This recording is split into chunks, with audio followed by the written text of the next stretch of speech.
You are now listening to the Really Joe podcast. Really Joe. Really. Good day, ladies and gentlemen. Please like, share, subscribe.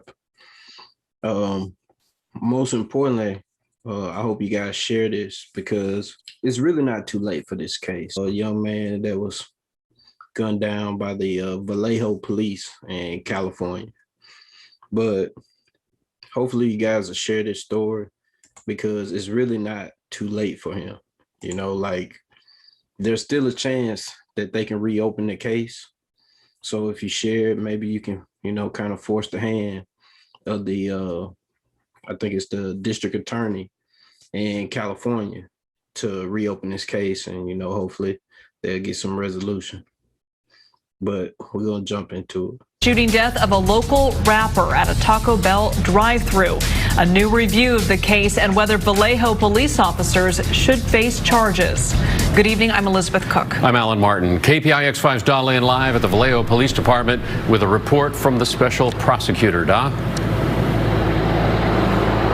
Yeah, Alan, no charges. The special prosecutor says those 6 police officers acted in self-defense when they shot Willie McCoy dozens of times. Now, the McCoy family says they are disgusted by the outcome. I want to warn you, the video that you're about to see in the story is graphic.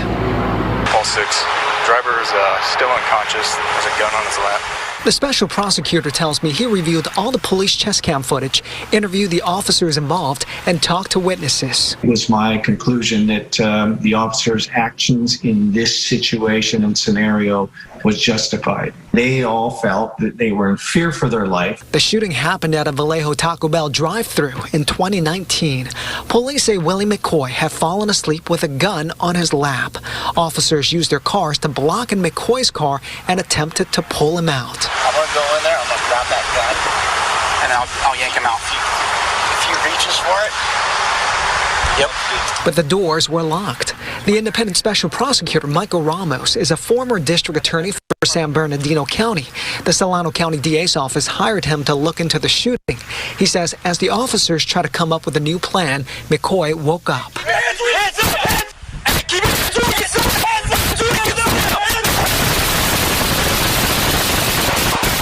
The special prosecutor says McCoy suffered from 38 gunshot wounds. All indicated in some format that he went down and reached for the gun.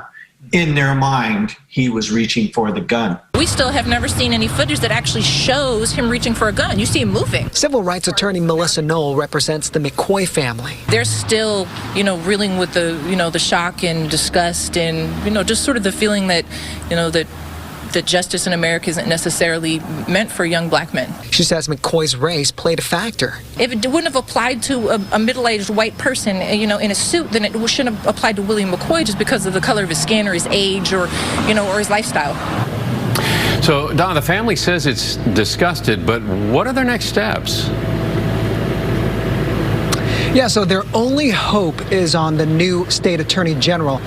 Once California has a new attorney general, they plan to go to that office and ask them to open a new investigation. As you know, the outgoing state attorney general declined to investigate this case. Right.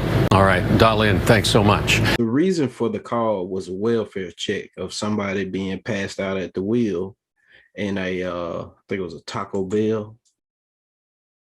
4 Paul 5, writing you a welfare check at the Taco Bell 974 Admiral Callahan. Would be a silver Mercedes, unknown license plate with a driver slumped over at the wheel. Unit to clear and cover. 4 Paul 5, I'm 1025 on cover. 4 Paul 6, I'll divert and cover real quick. 4 Paul 6, I copy. 4 Paul 6, code 33, driver's got a gun in his lap. Copy, code 33, Admiral Callahan, Taco Bell. For David 3, be en route. Gun. Call it out. What? There's a gun in his lap.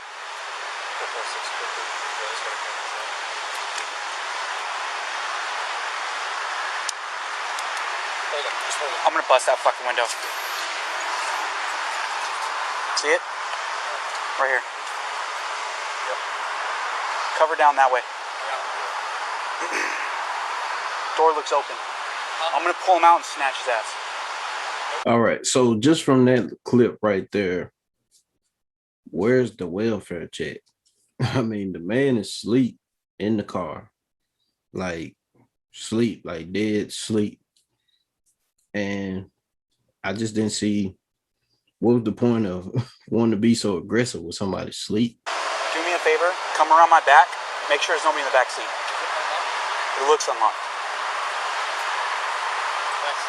Okay. All right, so they check all the way around the car, make sure nobody's in the car, but he already is talking about snatching him out the car. I don't know why you want to snatch a man out who's asleep, but okay. I mean, it's just the fact that he got a gun.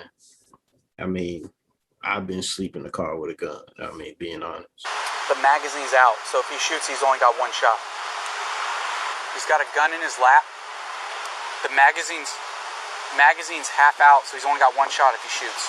Door looks unlocked. This is for just the audio only viewers. They were under the impression that he only had one shot because the magazine was hanging out. It was actually an extended magazine. I think it said it was like a 14-round magazine, but they were under the impression that he only had one shot. I'm thinking we snatch him out. I don't even want to give him a chance. This is part of the setup, in my opinion. Notice he said he doesn't want to give him a chance. Is this unlocked? It looks unlocked. You want to test it? What are you thinking? I'm gonna go in there, I'm gonna grab that gun, and then I'll yank him out. If he reaches for it. Cold word, we finna shoot him. And our excuse is gonna be he reached for a gun. Yep. Patch, am I clear? Okay, this car's in drive. Okay. So you got that, Patch? Your car's in drive. Notice the second officer in this picture, after the first one says if he reaches for it, before he could even finish it, the other officer said, yep, meaning I already know what you mean. This is fucked. For the podcasting sites. In the caption, you know, they have a caption for this whole video, and it says, this is effed, the explicit word. But to me, it sounded like, and I slowed it down because it sounded like to me, he said, he's effed. Locked, he's passed out, but the car is in drive. We need another unit to start this way. Park their patrol vehicle in front of this way. Yeah, have one of them go the back way. Yeah, come the back way. Just push this patrol car up against his bumper. Hey, can you push my car up against his bumper? Push that up against his bumper. Still in drive. Okay. I think Leonard's pulling his car around. Watch your foot, dude. Okay, so the car's in drive. He's still asleep. Now, keep in mind, in order to keep that car still and you're asleep, that means you're dead sleep. So they're going to block his car in with 2 police vehicles. One in the front, one in the back. He's moving. He's not up yet. All right. So when the police officer said that he was moving, he was actually scratching his shoulder. So he's using his right hand. He's scratching his left shoulder. After he scratches his shoulder, from the body cam that they have, they put it in slow motion. He kind of just pops up, like kind of like, how you pop up from having a bad dream. So he kind of just pops up. And, that's when you'll start hearing the verbal commands and then the shooting. So also, I really wanted to cut out the sound of all the shots when they started to shoot them. But I decided to leave it in because I really feel like that's the only way that you can really grasp it, like fully.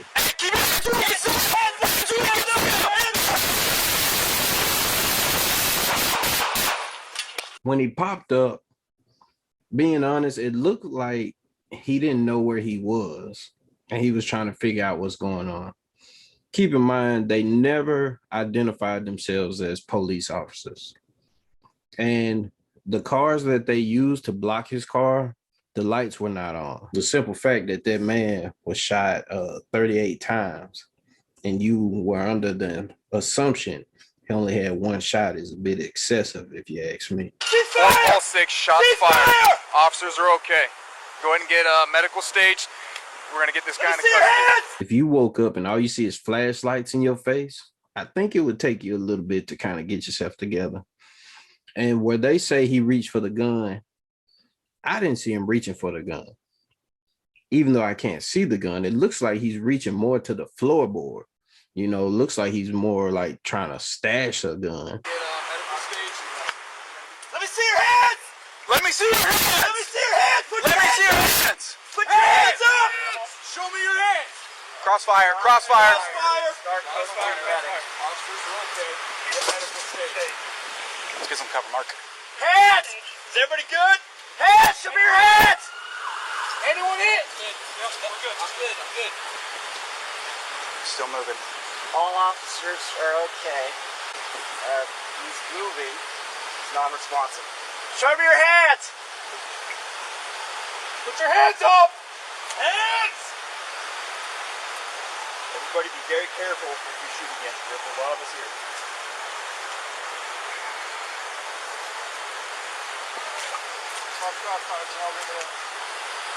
Hey, I'm gonna unlock this door. Okay. Do me a favor. Turn on my back. Make sure it's only in the back seat. Is it unlocked? Now, this is the part of the video that I was confused about. Because, you know, and really, I hope everyone can take the time to view this on my YouTube page at Really Jeff Podcast. The passenger side window has a plastic bag over it. It's like, sheesh. Keep in mind, earlier in the video, one of the officers said, I'm going to bust that window out and snatch him. Well, hell, the passenger window is already busted out. All you had to do was cut the bag open or tear it and go in there and grab the gun from the passenger side. The man been knocked out this whole time until y'all shot him. Or excuse me, well, right before they shot him. All you had to do is go through the passenger window. Backseat. It's clear. 21-year-old rapper, young man, gunned down. And the crazy thing, he didn't even do nothing wrong. He was asleep with a gun in his lap in the car at Taco Bell. If you really think about it, he's probably 3 years from high school and get killed by the police. But the backstory is really what makes it worse. When you find out about the other officers involved, out of the 6 officers, and you find out the background of some of them, one of the officers that was fired, he wasn't fired for the shooting. He was fired because he violated the firearm training rules, because he was the person that was responsible for the crossfire. But that same officer that got fired, he killed the man, an unarmed man on a bicycle. He shot a 33-year-old father who was riding his bike without a light, unarmed, and killed him. Keep in mind, he shot Mr. Foster in the back and in the back of the head in 2018. This was 2019 when he was involved in the shooting of Willie McCoy. One of the other officers involved, he was dirty too. He actually had been fighting this charge of he let one of the police dogs attack a man and his son. So, and, it was really some shady business. I don't see why they were still out, out on the streets, patrolling. To me, it sounds like they should be on desk duty. And keep in mind, they call this reasonable. 55 shots in 3.5 seconds.